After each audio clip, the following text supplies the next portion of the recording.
नमस्कार, मीराज तारसे रेसिपी मराठीमध्ये तुम्हा सर्वांचे खूप खूप स्वागत। आज आपण मस्त असा स्पॉन्जी केक तयार करणार आहोत। ते कसा करायचा, हे किती मस्त असा स्मूथ असा केक तयार झालेला आहे। ही रेसिपी कशी करायची ते आपण पुढे पाहूया। या ठिकाणी मी पाव किलो मैदा घेतलेला आहे, म्हणजे 250 ग्राम। ते आता मी चाळणीने चाळून घेत आहे। हे 2 वाट्यामध्ये मी भरून घेतलेला आहे मैदा। मी इथे अर्धा किलो मैद्याचे 2 भाग करून घेतलेली आहेत। तर पाव किलो मैद्यामध्ये आपल्याला 2 चमचे कोको पावडर टाकायचा आहे, कारण आपल्याला 2 शेड मध्ये केक तयार करायचा आहे। आता मी मैद्यामध्ये कोको पावडर पूर्णपणे मिक्स करून घेतलेला आहे। आपल्याला 2 शेड मध्ये केक तयार करायचा आहे, एक व्हॅनिलाचा आणि एक चॉकलेटचा। मी हे 1 टेबलस्पून बेकिंग पावडर घेतलेला आहे आणि हे हाफ टेबलस्पून मी सोडा घेतलेला आहे। ह्या चॉकलेटच्या बॅटर मध्ये आपण टाकून घेऊयात आणि व्हॅनिलाच्याही बॅटर मध्ये आपल्याला टाकून घ्यायचं आहे। आता या दोन्ही बॅटर मध्ये आपण पिठी साखर टाकून घेऊयात। मी अर्धी वाटी साखर घेतलेली आहे, पिठी साखर ही मिक्सरला फिरून घेतलेली आहे, ती आता मी याच्यामध्ये टाकून घेत आहे। चॉकलेट मध्ये पण आपण पिठी साखर टाकून घेऊयात। च्या मेजरमेंट स्पूनच्या नंबर 3 च्या स्पूनने मी पिठी साखर टाकलेली आहे। त्याच स्पूनने आपण याच्यामध्ये तूप टाकणार आहोत। तुम्ही तेल किंवा तूप काहीही वापरू शकता। 40 ml आपण तूप या चॉकलेटच्या याच्यामध्ये आपण टाकून घेऊयात बॅटर मध्ये। आता व्हॅनिला मध्ये पण आपण 40 ml टाकून घेऊयात तूप। 1-2 चमचे मी ड्राय फ्रुट्स टाकत आहे याच्यामध्ये, चॉकलेट मध्ये, आणि व्हॅनिला मध्ये पण आपण 2 चमचे ड्राय फ्रुट्स टाकून घेऊयात। मी हे व्हॅनिला इन्सेस 1 टेबलस्पून या बॅटर मध्ये टाकत आहे। त्याच्यानंतर मी 1 टेबलस्पून चॉकलेट इन्सेस मी ह्या बॅटर मध्ये टाकून घेत आहे। कोणत्याही किराणा स्टोअर वर तुम्हाला हे मिळून जाईल। आता ह्या चॉकलेटच्या बॅटर मध्ये मी एक अर्धी वाटी दूध टाकलेला आहे। लागण तसं दूध टाकून आपण हे मिक्स करून घेऊयात दोन्ही बॅटर। या कन्सिस्टन्सीचंच आपल्याला बॅटर असं भिजून घ्यायचं आहे।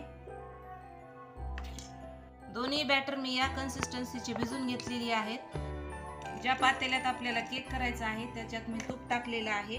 तुम्ही तेल किंवा तूप काहीही लावू शकता, त्याच्यामुळे केक हा तळाला चिटकत नसतो। तो असा आपण हातानेच लावून घेऊया। पातेल्याच्या बुडामध्ये मी 1 चमचाभर मैदा भरभरून घेत आहे। हे असा पूर्णपणे आपण पूर्ण साइडने असा हे करून घेऊयात, पसरून घेऊयात। सर्वात बुडाला मी चॉकलेट टाकून घेत आहे। मी असं हे पसरून घेतलेलं आहे चमचेच्या सहाय्याने। आता आपण याच्यावरती व्हॅनिलाचा एक थर देणार आहोत परत एकदा।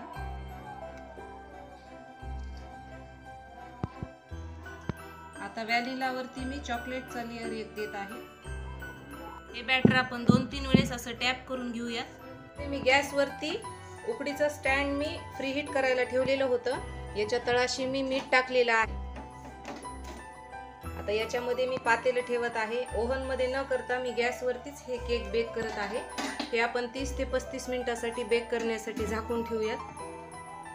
गॅसची फ्लेम आपल्याला कमी करूनच आता हे केक बेक करून घ्यायचा आहे 35 मिनिटांसाठी। केक बेक झालाय का ते आपण पाहून घेऊयात। साधारण 40 मिनिट लागलेली आहेत बेक व्हायला केक। ते आपण चेक करू। किती मस्त असा बेक झालेला आहे। ते आता आपण या पात्रातून आपण काढून ठेवूयात थंड होण्यासाठी। ह्या केकच्या आपण कडा मोकळ्या करून घेऊयात। लक्षात राहू द्या, केकचं पातेलं थंड झाल्यानंतरच केक काढा, नाहीतर केक अर्धा पातेल्याला चिटकून राहतो। आता हे पातेलं आपण पलटी केलेलं आहे, ते आता काढून घेऊयात। हे तुम्ही पाहू शकतात किती मस्त असा फुललेला आहे केक। हे किती स्पॉन्जी केक झालेला आहे तयार, हे तुम्ही पाहू शकतात। आता हे आपण केक कट करूयात।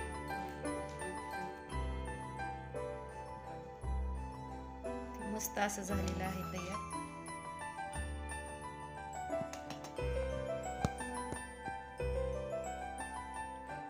किती स्मूथ असा तयार झालेला आहे हा केक, हे तुम्ही पाहू शकतात। या पद्धतीने तुम्ही ही केकची रेसिपी जरूर करून पहा। रेसिपी जर आवडली असेल तर रेसिपीला लाईक करा। माझ्या जर चॅनलला तुम्ही अजून सबस्क्राईब केलं नसेल तर पटकन सबस्क्राईब करा। अशाच नवनवीन रेसिपी पाहण्यासाठी बेल आयकॉन प्रेस करा। धन्यवाद।